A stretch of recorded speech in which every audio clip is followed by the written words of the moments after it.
सात स्थान किसी भी दिन शिवलिंग के आप बताए हैं जहाँ पर शिवलिंग का निर्माण करके भूल से भी उसमें अगर कोई 3 बेलपत्र चंदन की चावल के दाने उंगलियां लगा देता है। 3 बेलपत्र सात स्थान ऐसे हैं जहाँ चंदन की मात्र उंगलियां लगा देने से ही शिव पितृलोक के पितरों को मुक्ति प्रदान करके वैकुंठ लोक का निवास देते हैं।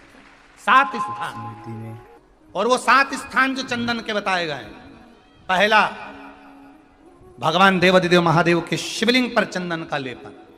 समझ लेना जरा बहुत अच्छे से। आपको लगता है स्वप्न में कोई मुर्दे दिख रहे हैं या कोई जल रहा है या कोई मर रहा है या कोई चला गया है, ऐसा भय लगता है। बच्चों को मानी भेजूंगी ऐसा हो जाएगा, पति को मानी भेजूंगी ऐसा हो जाएगा, कोई हमारे कोई गलत तो नहीं कर रहा है, आपको लगता है। सात स्थान चंदन के बताएं महाराज। पहला शिवलिंग, दूसरा जहां गणेश जी का स्थान है, मालूम है ना सबको? जम के बोलो जरा, मालूम है ना सबको? जहां गणेश जी का स्थान है वहां अलग से गणेश जी बैठे, वहां नहीं।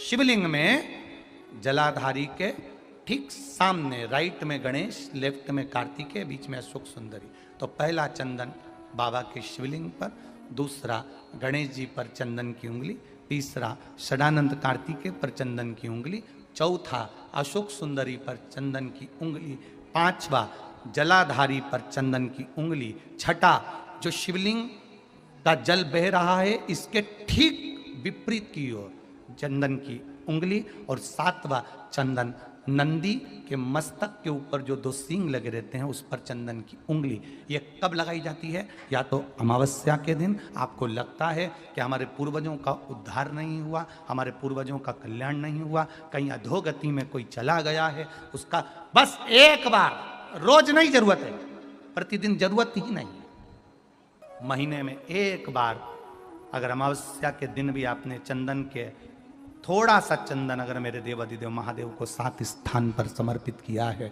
अशोक यहाँ पर वर्णन कर रही है, मैना, धन्या और कला की कथा कर रही है। तीनों ने सनकादि ऋषियों से मांगा।